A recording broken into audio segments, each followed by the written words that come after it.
Nós vamos começar lá no Espírito Santo com o Antônio Vidigal.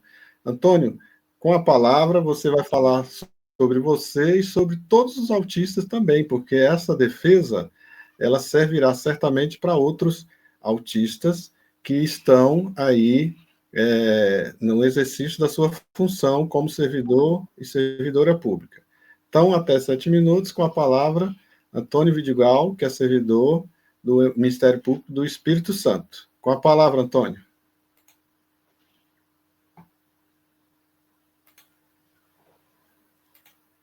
O som está mutado. Vamos começar com o meu ingresso no Ministério Público. No caso, eu entrei no Ministério Público foi em julho de 2011 e hoje eu estou lá, eu sou servidor de carreira faz 14 anos, né? Quando eu concorri, né, eu não fui pela ampla concorrência, né? Meu diagnóstico de autismo ele foi tardio, né? E quando eu tomei posse, a princípio, antes de eu começar a ter crises mais recorrentes, eu fui bem recebido, fui bem tratado, entendeu? Mas depois de um certo momento, eu comecei a ter, né, sobrecarga, e que a situação começou a ficar mais difícil para mim, né? Foi uma jornada de 10 anos à procura de um diagnóstico, né?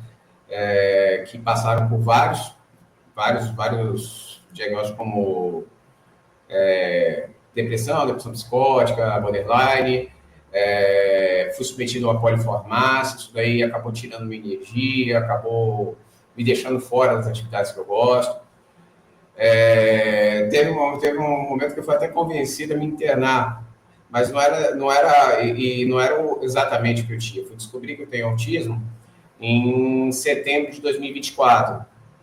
Só que nesse inteirinho, né, eu vinha sofrendo o que a gente chama de apagamento, né, que era a exclusão das atividades, né, deixando assim, e isolamento, ninguém conversava com você ficava num canto.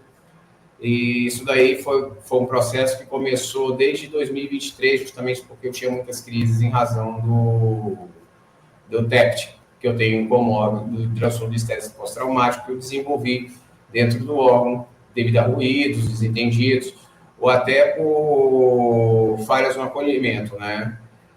Em setembro do ano passado eu tive o diagnóstico, informei e eu acho que agora a gente vai acertar as coisas. Mas não foi bem isso que aconteceu. A impressão que eu tive é que fiquei jogado no escanteio, esquecido, entendeu? E, como é que se diz? Por ter ficado esquecido, eu acabei, né, piorando, porque não tinha visibilidade, não tinha o ambiente, não tinha uma segurança no ambiente, entendeu? O fato de você ficar ali ocioso também, ou com poucas atividades, ou não contribuindo da forma como você contribui, isso mexia muito com a nossa autoestima.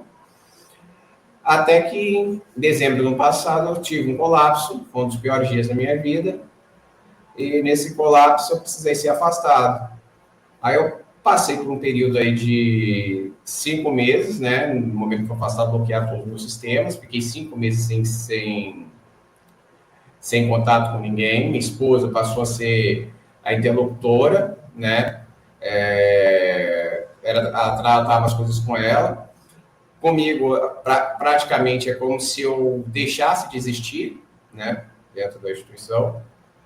Aí depois veio o seguinte, aí eu, em abril desse ano, eu procurei ajuda, né, e graças a Deus o Moab me acolheu. E a gente está num processo no caso de retorno, né, eles apresentaram um plano de trabalho, né, um plano de retorno ao trabalho, mas, assim, eu tenho alguns pontos, assim, nesse plano, é muito interessante. O plano foi desenvolvido pelas pessoas que estavam envolvidas na situação, certo? Foi ouvido minha equipe multidisciplinar, mas eles ouviram a minha equipe de forma muito superficial. E todo o conteúdo do plano de ação estava voltado para a questão médico-clínica disciplinar, entendeu? Como se o autismo fosse algo a ser silenciado com remédios ou terapeuta, entendeu? Sem ter nenhum ajuste, nenhuma adaptação no ambiente. O mais engraçado era que os terapeutas falam que eu tenho necessidade de previsibilidade, inclusive até o retorno. A coisa deve ser conversada e deve haver um preparo. Só que eles deixaram a decisão. Eles iam tratar disso depois quando eu retornasse ao trabalho. Com meu afastamento também, comecei a ter muitas barreiras, justamente porque para poder trabalhar, eu tinha que apresentar um laudo psiquiátrico falando que eu tenho condições de trabalhar nesse sentido, entendeu? Começaram a exigir essas coisas de mim que não exigiam de outros servidores quando tiro licença médica. E o que eu pensei? Eu pensei justamente que essa atitude foi por quê? Por causa que eu tinha o TEPT, o comportamento, as características do TEPT, quem tem sabe,